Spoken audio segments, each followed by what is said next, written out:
Thank you so much for joining us today on the 1 Year Bible Journey. I'm your host, Anthony Wade, and this episode is for May 21st. Today is day 141 on our journey, and we're going to be reading 2 Chronicles, chapters 1, 2, and 3.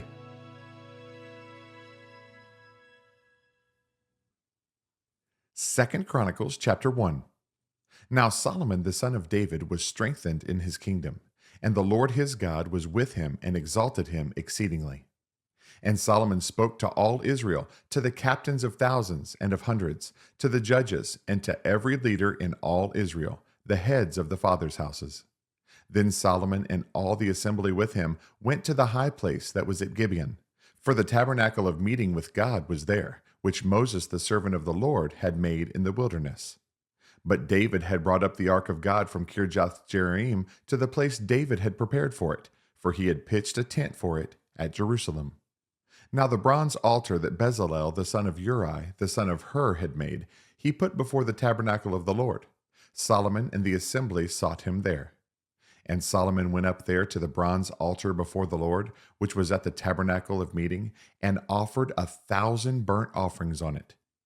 On that night God appeared to Solomon and said to him, "Ask, what shall I give you?" And Solomon said to God, "You have shown great mercy to David my father, and have made me king in his place. Now, O Lord God, let your promise to David my father be established, for you have made me king over a people like the dust of the earth in multitude. Now give me wisdom and knowledge, that I may go out and come in before this people. For who can judge this great people of yours?" And God said to Solomon, "Because this was in your heart, and you have not asked riches, or wealth, or honor, or the life of your enemies, nor have you asked long life, but have asked wisdom and knowledge for yourself, that you may judge my people over whom I have made you king, wisdom and knowledge are granted to you. And I will give you riches and wealth and honor, such as none of the kings have had who were before you, nor shall any after you have the like." So Solomon came to Jerusalem from the high place that was at Gibeon, from before the tabernacle of meeting, and reigned over Israel. And Solomon gathered chariots and horsemen. He had 1,400 chariots and 12,000 horsemen, whom he stationed in the chariot cities and with the king in Jerusalem.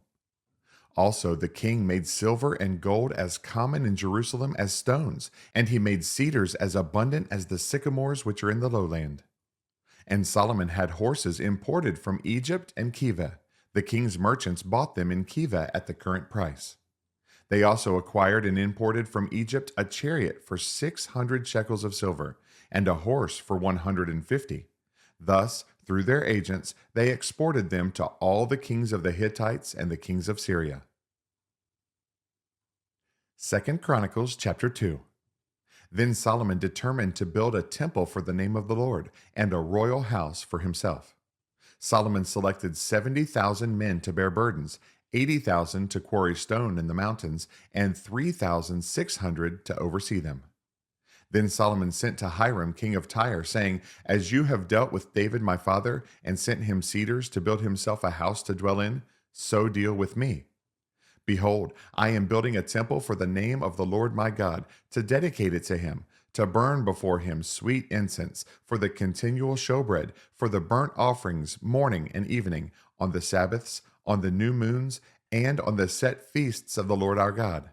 This is an ordinance forever to Israel. And the temple which I build will be great, for our God is greater than all gods. But who is able to build him a temple, since heaven and the heaven of heavens cannot contain him? Who am I then, that I should build him a temple, except to burn sacrifice before him? Therefore send me at once a man skillful to work in gold and silver, in bronze and iron, in purple and crimson and blue, who has skill to engrave with the skillful men who are with me in Judah and Jerusalem, whom David my father provided. Also send me cedar and cypress and algum logs from Lebanon, for I know that your servants have skill to cut timber in Lebanon. And indeed my servants will be with your servants, to prepare timber for me in abundance, for the temple which I am about to build shall be great and wonderful. And indeed I will give to your servants, the woodsmen who cut timber, 20,000 cores of ground wheat, 20,000 cores of barley, 20,000 baths of wine, and 20,000 baths of oil. Then Hiram, king of Tyre, answered in writing, which he sent to Solomon. Because the Lord loves his people, he has made you king over them. Hiram also said, Blessed be the Lord God of Israel, who made heaven and earth, for he has given King David a wise son, endowed with prudence and understanding, who will build a temple for the Lord and a royal house for himself.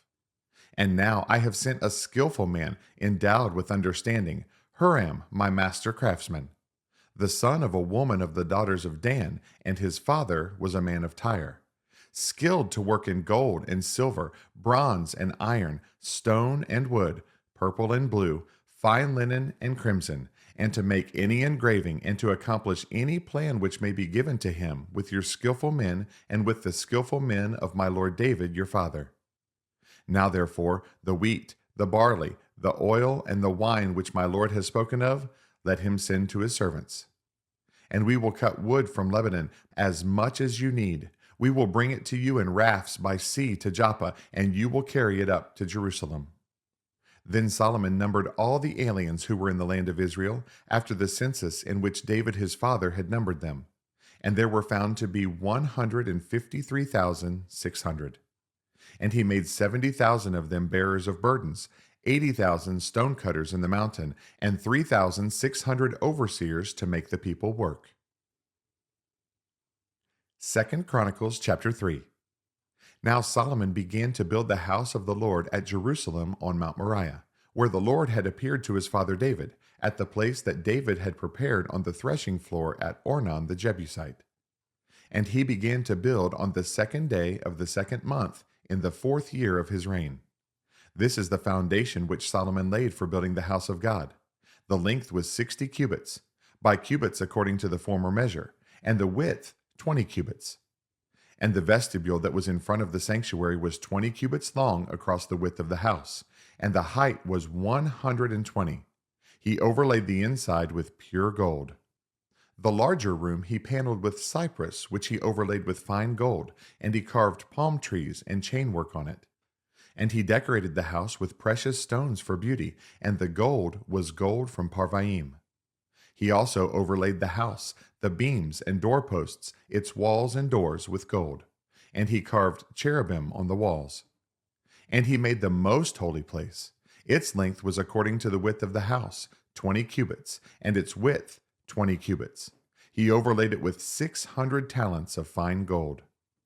The weight of the nails was 50 shekels of gold, and he overlaid the upper area with gold.